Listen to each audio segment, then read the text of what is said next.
Welcome to Hub History, where we go far beyond the Freedom Trail to share our favorite stories from the history of Boston, the hub of the universe.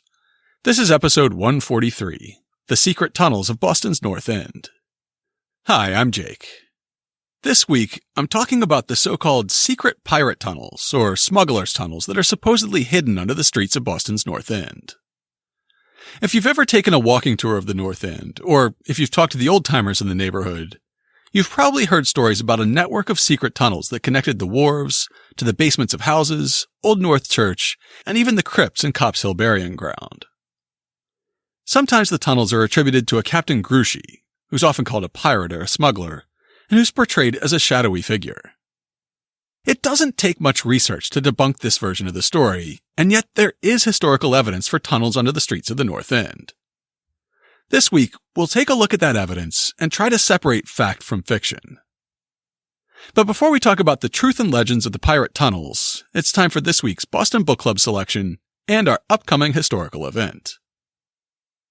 My pick for the Boston Book Club this week is a little volume of North End history that we originally picked up back when Nikki and I were tour guides. When Nikki was putting together our tour of the North End, she found a book called The North End, A Brief History of Boston's Oldest Neighborhood, by Alex R. Goldfield.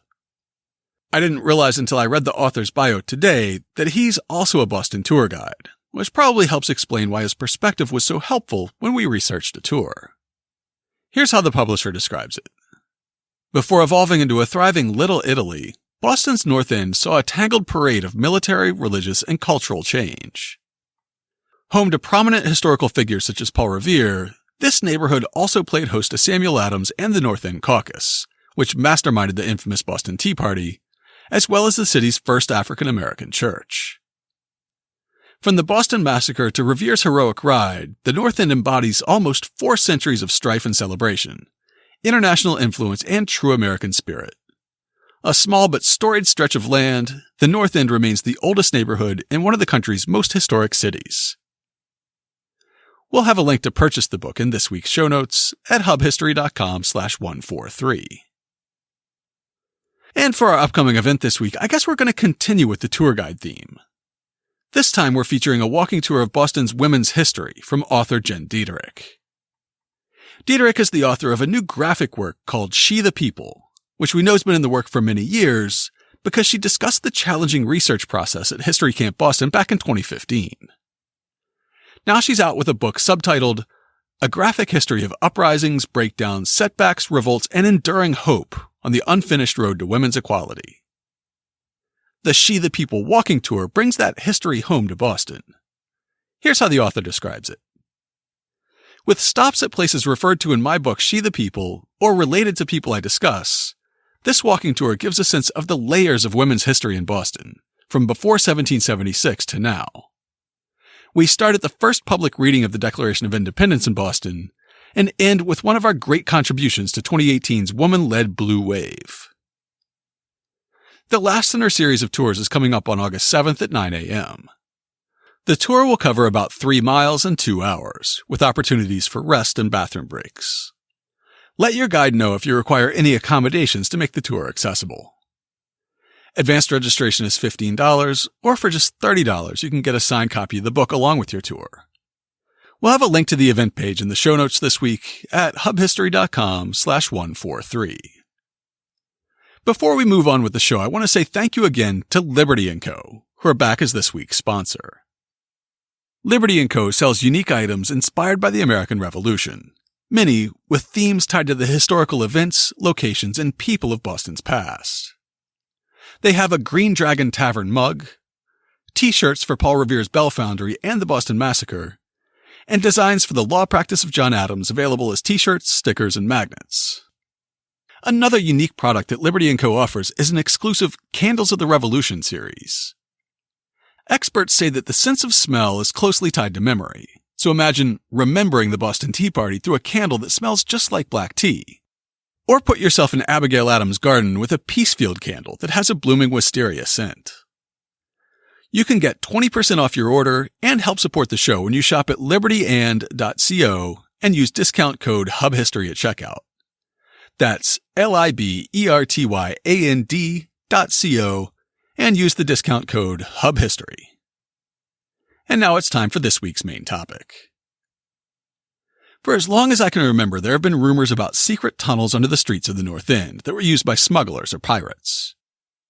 Many of these stories also incorporate the 4 statues of cherubs that sit above the organ at Old North Church, saying that the privateer Captain Gruchy smuggled the men through the secret underground tunnels.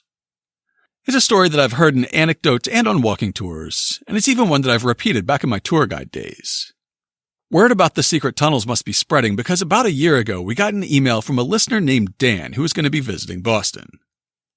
He wanted to know where he could find a detailed map of Gruchy's secret tunnels in the North End, whether tourists were allowed in the tunnels, and if so, where he could find a guided tour. Now, this is a story that's so lost in the mists of time that I thought it was purely a myth or an urban legend. There are certainly many tall tales about the North End tunnels in popular consciousness. Back in 1927, horror fiction writer H.P. Lovecraft incorporated a version of the legend into a story set in the North End called Pickman's Model. Here's the relevant passage. I'll wager my 4 times great-grandmother could have told you things. They hanged her on Gallows Hill with Cotton Mather looking sanctimoniously on. Mather was afraid somebody might succeed in kicking free of this accursed cage of monotony. I wish someone had laid a spell on him or sucked his blood in the night. I can show you a house he lived in. I can show you another one he was afraid to enter in spite of all his fine, bold talk. He knew things he didn't dare put into that stupid Magnalia, or that puerile Wonders of the Invisible World. Look here. Do you know that the whole North End once had a set of tunnels that kept certain people in touch with each other's houses and the burying ground and the sea? Let them prosecute and persecute above ground. Things went on every day that they couldn't reach, and voices laughed at night that they couldn't place. Why, man, out of 10 surviving houses built before 1700 and not moved since, I'll wager that in 8 I can show you something queer in the cellar. There's hardly a month that you don't read of workmen finding bricked-up arches and wells leading nowhere in this or that old place as it comes down. You could see one near Henchman Street from the elevated last year. There were witches and what their spells summoned, pirates and what they brought in from the sea, smugglers, privateers, and I tell you, people knew how to live and how to enlarge the bounds of life in the old times. This wasn't the only world a bold and wise man could know. Back in 1896, during the frenzy of construction that led up to the opening of Boston's first subway, the Boston Globe reflected on the presence of tunnels in the North End. Long before the present subway commission was thought of, and before the crush of horse and electric cars made the city streets so dangerous for pedestrians that it became a necessity to put them underground, someone found it for his interest to build a subway in the heart of what was then the center of the city. Why it was built or when is a mystery, but that it exists, many at the North End know. In more recent times, the story takes a slightly different form. People claim to have spoken to an old-timer in the North End, and they, or maybe their parents or some other older acquaintance, once saw the tunnels themselves. An article by Gild Nichols follows this pattern, in which he claims to have interviewed the elderly resident of a Salem Street house where one of the tunnels terminated. Did anyone ever go into this tunnel, I asked. Well, yes. That's what I've been told, Sonny said. Before my grandfather had it bricked up, they did go in. They even found an old rusted sword inside. Somebody wanted to buy it, so it was sold. Probably for a pittance at the time. A shame. But this tunnel was part of a network of tunnels. One ran over to the crypt at Old North, and one went off under the Copp's Hill burying ground. The main tunnel continued up Salem Street under Charter and then down to Gruchy's Wharf along the harbor. The idea that there's a whole network of secret tunnels has been put forth by many modern publications, including Spare Change News, which talked about the tunnels in 2015. That article mostly focused on a possible tunnel on Commercial Street, then closed with this speculation. That might explain the Commercial Street tunnel, but what are the others? A writer in 1817 mentioned a tunnel under a house on Lynn Street, and the AIA Guide to Boston claims that the cellar of a historic house on Salem Street has a bricked-up archway in the cellar. The archway is said to lead into a tunnel that goes to Copp's Hill burying ground. Because some of the more outlandish claims about the tunnels were clearly false, I had long dismissed the whole concept as an urban legend. Dan's email, however, prompted me to do some research, and there's at least a kernel of truth to the stories. In today's episode, I'll try to track down who built the North End tunnels, what they were for, and where the secret tunnels are. That article in Spare Change News mentions historical records of a tunnel dating back to 1817, and it points to 3 possible locations for the secret tunnels: on Lynn Street, Commercial Street, and Salem Street. In the 1817 book, A Topographical and Historical Description of Boston, historian Charles Shaw includes the earliest description of the tunnels I know about. There has been noted an arch of more than common dimensions in Lynn Street, on the north side communicating with a cellar, which was under a house demolished in the year 1775 to 1776 while the British troops were in possession of the town. On the side next to Charles River, it was on a level with the wharf, which had formerly ran into the river. The arch had the same width as the house and was continued under the street to a cellar wall of the building on the southern side of the street.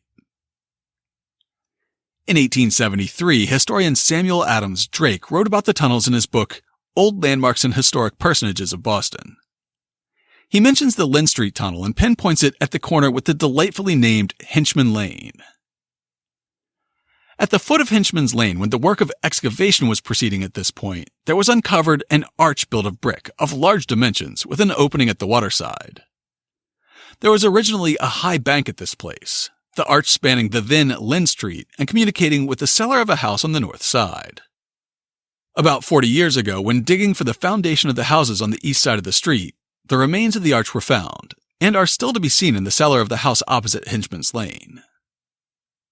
Those sources focus on Lynn Street, but a chapter called An Ancient Tunnel in Edward Porter's 1887 book, Rambles in Old Boston, goes a different route. It examines a tunnel that could be seen on Commercial Street. On the water side of Commercial Street, leading from the cellar of the house number 453, is a singular and somewhat mysterious arch, about which there is yet abundant room for speculation. It rises from a stone springing and is built of large imported brick laid in the English bond. It is about 5 feet high and 14 feet wide. The bottom level, like some of the streets in Rome, has evidently been raised by the gradual accumulation of rubbish, and by its long use as a receptacle for wood and coal. The line of the tunnel is not at right angles with the house, but bears off in the direction of Salem Street. When Commercial Street was widened some years ago, the workmen found this extraordinary subterranean passage extending across the street, and blocked it all up except the end given in the picture. In the mid-20th century, historian of the Boston Harbor Islands Edward Rowe Snow made a lot of claims about the North End tunnels. One time, I think in the 1970s, he was photographed in the basement of a house on Salem Street, resting a hand meaningfully on a brick arch in the cellar wall. That same arch is visible in a 1930 photo taken by Leon Abdalian, which has a caption giving the location as 190 Salem Street. So we have 3 possible locations: on Salem Street, under Lynn Street, and crossing Commercial Street. Looking at a map of the North End shows that the location on Commercial Street is along the waterfront by the Coast Guard station, while Salem Street is slightly up Copp's Hill by Old North Church, and Lynn Street is further west, almost to Haymarket. However, the 1722 Bonner map of Boston shows that what we now know as Commercial Street was once called Lynn Street. Add to that Porter's description that the tunnel under Commercial Street angled towards Salem Street, and we can conclude that all these different descriptions of tunnels in 3 potential locations probably all refer to the same one. It started under Commercial Street, angled south and west as it passed under Charter Street, and possibly connected with the cellar on Salem Street. Altogether, it's a distance of perhaps 300 feet. With the mystery of where the North End tunnels were solved, we turn to the questions of who built them and what they were for. The earliest account of the tunnels from Shaw in 1817 attributes their construction to a merchant named Cheever. In examining the ruins of that part of the town, I accidentally went into it, and being struck with its unusual situation and size, I made inquiry of an aged friend respecting it. He informed me that he had long known of the arch, that the estate had formerly belonged to a merchant named Cheever, who was a ruling elder at one of the churches in the North End, who had been suspected of having concern in the smuggling trade, and that this arch, communicating so directly with his wharf, was supposed to have been very convenient for that purpose. When constructed, he could not tell. The Cheever that Shaw's aged friend referred to is almost certainly William Cheever, who was originally from Menotomy and graduated from Harvard in 1771. His father, William Downs Cheever, had been a merchant in the North End, with a large house at the corner of Hanover and Blackstone Streets, basically where the Haymarket is now. The younger William participated in his father's business in Boston for years before eventually being sent to Amsterdam to manage that end of the company.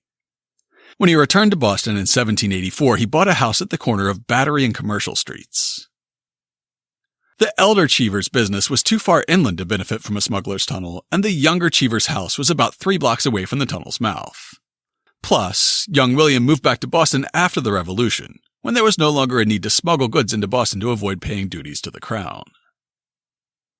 Popular legend attributes the North End tunnels to another source. Writing about the tunnel in 1873, historian Samuel Adams Drake said, "Time has disclosed that it was built by a Captain Gruchy during the French Wars, and used as a place of deposit for captured goods. Perhaps the captain was a free trader, or fitted out privateers to prey upon the commerce of the French king. Gruchy was a subsequent owner of Sir William Phipps's house, and his land running down the hill to the water's edge. He built him a wharf of 2 captured vessels, which he sunk for the purpose.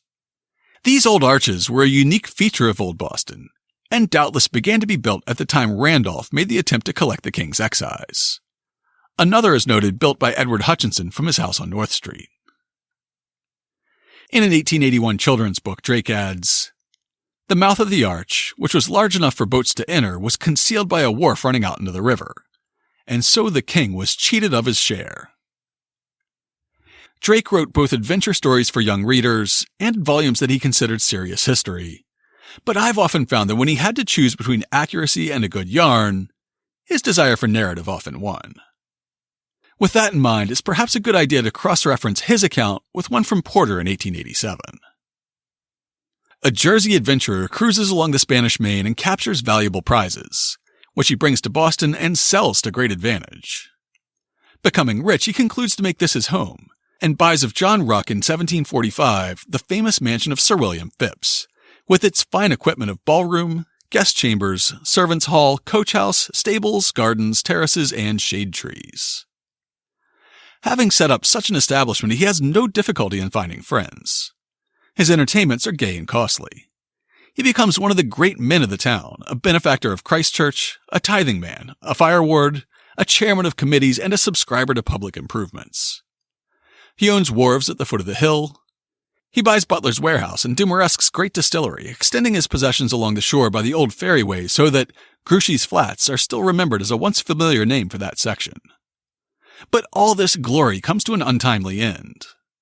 Whether his ships cease to come in, whether ill-gotten gain becomes a snare, whether the secret treasure vault gives out or is discovered, no one knows, but his light is extinguished. He does not die. He makes no will. He leaves no children. He simply disappears from the scene, and his riches, like the old hulks at his wharf, are sunk out of sight. The stately mansion with all his equipage is sold for the creditors, and the name of Gruchy appears no more in the Boston annals.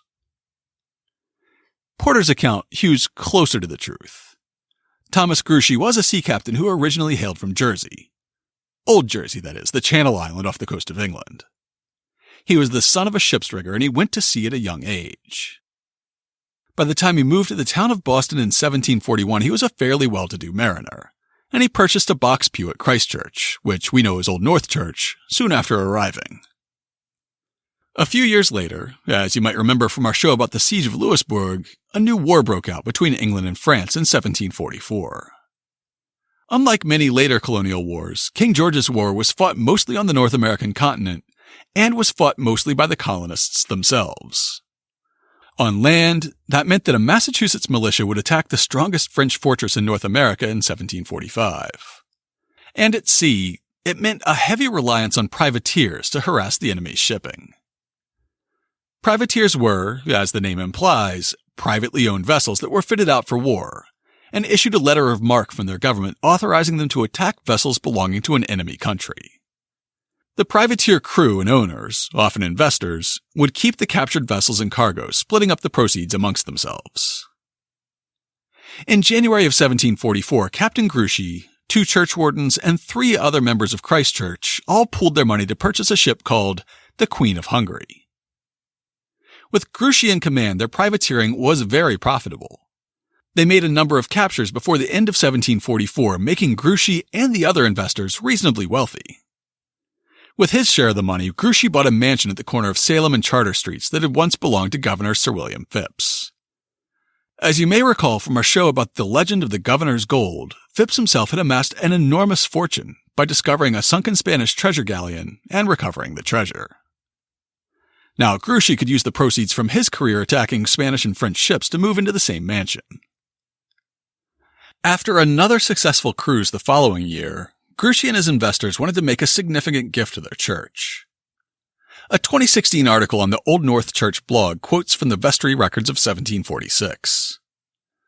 Whereas Mr. Robert Jenkins, Captain Gruchy, Mr. Hugh McDaniel, Mr. John Goule, and Mr. John Baker, owners of the privateer Queen of Hungary, hath made a present to Christ Church in Boston of 4 cherubims and 2 glass branches taken by the said vessel, voted that the branches be hung in the body of the church, and the cherubims be placed on top of the organ. So those cherubs in Old North Church were captured by a privateer from a ship bound for French Canada. But they were not a pirate's booty, they were not smuggled into Boston, and they had nothing to do with the North End tunnels. The two topics get conflated because not long after Gruchy bought the Phipps mansion, he also bought a distillery and some land around the corner of Hinchman Street and Lynn Street, which is right where the tunnels would eventually be discovered. The Old North blog describes how he was using this parcel to try to make his living on land. Here, he practiced distilling molasses into rum. Gruchy applied for a retailer's license and was awarded it. As he attempted to increase his fortune, he was actually building debts. Gruchy's sudden disappearance wasn't because he ran out of secret treasure hidden in a secret tunnel. It was because he was deeply in debt and had no way to pay off his creditors. Over the course of 1758, he sold his house and most of his assets. Then, in 1759, he disappeared, possibly getting passage on the Halifax-bound ship Susanna on January 3, 1759. The Old North blog continues, by June 6, 1759, a vestry meeting of Christ Church voted, the pew number 25, lately belonging to Captain Thomas James Gruchy and purchased by the warden for the church, be conveyed over to Captain Daniel Malcolm and a title given him for it, he repaying the warden £8 lawful money which he gave for it. It appears that Captain Gruchy disappeared from Boston at this time. His name doesn't appear in any church records from that date on, with the exception of mentions of his earlier gifts to the church. While Gruchy's name is closely associated with the tunnels in Boston's popular imagination, there's actually very little evidence tying him to them. 2 retired custodians from the Holbrook Public School System believe that they have uncovered the tunnel's true origin. Inspired by a 1968 radio program where Edward Rowe Snow was talking about the North End tunnels, Richard Dean vowed to get to the bottom of the story. After over 4 years of research, he was able to find documentary evidence revealing that the tunnel was built in 1669. He then collaborated with Frederick Piguri, a former colleague in the Holbrook schools, to produce a 160-page manuscript about the project, which as far as I can tell remains unpublished. I reached out to Richard Dean for this episode but didn't hear back. Instead, I filled in the details from interviews he's given in the local press. For example, here's what the Brockton Enterprise said in 2011. Richard Dean didn't just dig underground. As he followed a paper trail all the way back to the 17th century, he discovered that the tunnel was built more than 70 years earlier than Snow thought. Along with a friend, Frederick Piguri, Dean has written a book about his search for the tunnel. They hope to find a publisher for the 160-page manuscript. The tunnel, which is now below the Coast Guard station on Commercial Street, was built by Captain Daniel Hinchman, a veteran of King Philip's War and a brewer of beer. The tunnel made it easier to transport the beer from Hinchman's cellar to ships tied up nearby. You just cart it through the tunnel to the waiting ship, Dean explained. Dean found a reference to the tunnel, quote, that arch under the highway or street, unquote, in a 1714 deed. Of course, after that, we can only speculate what it could be used for, he said. Dean and Piguri's research indicates that far from being a pirate's secret lair, the tunnel was originally used for transporting and perhaps lagering beer. If that's the case, it fits with a comment made by Porter in 1887. It should be said that other arches, not unlike this though smaller, have been known at the North End, and some can still be pointed out, but they are generally supposed to have been wine vaults or milk cellars. So perhaps Captain Henchman built an arch similar to other residents' wine cellars, but on a large scale to account for his beer brewing business. Early accounts say the tunnels were as wide as the house they were under, and accounts from 1896 and 1906 described the remaining tunnels as being 5 feet high and 14 feet wide. Given the size and complexity of the construction, it would have been almost impossible to complete in secret. Even way back in 1817, Shaw commented that the tunnel could not have been completed in secret. It has been conjectured that it was designed for a retreat for certain pirates who are said to have infested this coast. When constructed, the whole street must have been laid open, so that it is not probable its first design could have been for that purpose. If Henchman was the first to develop this little corner of Boston, it makes sense that he was able to lay open the entire street. In fact, the street was probably laid down after the tunnel was in place. As Drake noted in 1873, the lane was named after the captain, who was responsible for laying out the street. Before it was built into a thoroughfare, Lynn Street was only a narrow way around the beach. Henchman's Lane is co-equal with Lynn Street in receiving its name, which was from Captain Daniel Henchman, father of the bookseller, who lived within its precincts. So now that we know where the tunnels were, who built them, and what they were used for, where does that leave Dan, who wondered if he could get a tour of Captain Gruchy's smuggling tunnels? If he'd been around a few years ago, he might have had a fighting chance. A story in the Boston Globe in 1896 tells one person's experience exploring the tunnel back in the 1870s. Andrew Hines, who has lived on Commercial Street for over 40 years, and for half that time in number 452, went into it some 20 years ago. His curiosity was excited by the tales of some of the older residents of the neighborhood, and he determined to see for himself where the passage led to. Fixing himself a miner's lamp on his hat, he started in, not, as he admits, without some fear. He found no difficulty in getting along. After crossing Commercial Street, he was obliged to stoop a little, as the water had carried the sand from above and raised the original bottom. He found the brickwork as clean as the day it was laid along the sides and top. He continued his explorations until he reached, as well as he could judge, a point under Charter Street. Seeing no end to the subway in sight, and the light of his lamp beginning to grow dim, he abandoned his search and returned. Since then, the size of the tunnel has been reduced, time and time again. In that same 1896 article, the Globe mentions how little of the tunnel remained. When Commercial Street was widened some years ago, the mysterious passage was discovered, but the workmen neglected to investigate it and filled up the passage almost to the north side of Commercial Street. A space about 15 feet long, opening into the cellar of 452 Commercial Street, remains opened. A decade later, even this small 15-foot-long section of tunnel was blocked off. The LA Herald picked up a story describing a brief period when the remaining section was visible, but soon to be walled off forever. The house that was formerly known as number 453 Commercial Street, Boston, was demolished recently, and upon its site is the front sidewalk of a large brick building that is now in the process of construction. Beneath this sidewalk, and in what was formerly the cellar of the premises at number 453, is the water end of what was a real smuggler's tunnel. A simple and unconventional mortar bed now covers the portal of this mystery of nearly 2 centuries, and very likely it will be many years before the smuggler's tunnel will again come to light.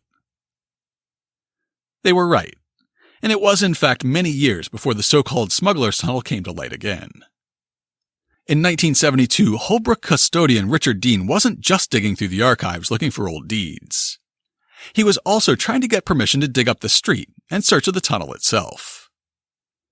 Finally, after months of inquiries to practically every city department, he was given a 2-day window when he would be allowed to dig up the street. He says that he dug about 4 or 5 feet down by hand before hitting the tunnel. In an interview, he said, "Much of it is still there. A lot of it has been broken through." The cover of his unpublished book shows him in a hard hat inside a small chain-link enclosure. He's emerging from a hole in the ground with a pickaxe in his hands and a triumphant grin on his face. For the rest of us, including Dan, imagination will have to suffice. To learn more about the secret tunnels in the North End, check out this week's show notes at hubhistory.com/143. We'll have links to the books by Shaw, Porter, and Drake that I quoted from, and we'll link to historical articles from the Boston Globe and the LA Herald. We'll have a link to the 1722 Bonner map of Boston so you can see how the different accounts fit together and point to a single tunnel. We'll have links to more information about Captain Thomas Gruchy, as well as interviews with Richard Dean about his research pointing at Captain Daniel Henchman. Plus, we'll have historical sketches of the tunnel from before it was filled in, and the famous 1930 photo of the bricked-up arch under 190 Salem Street. And of course, we'll have links to information about our upcoming event and the North End, a brief history of Boston's oldest neighborhood, this week's Boston Book Club pick. If you'd like to get in touch with us, you can email us at podcast@hubhistory.com. You can call and leave a voicemail at 617-383-9255, and we'd love to play your message on the show. We're Hub History on Twitter, Facebook, and Instagram. Or just go to hubhistory.com and click on the Contact Us link. While you're on the site, hit the subscribe link and be sure that you never miss an episode. If you subscribe on Apple Podcasts, please consider writing us a brief review. Or just tell a friend about us. That's all for now. We'll be back next time to talk about the 1910 Harvard-Boston Aero Meet.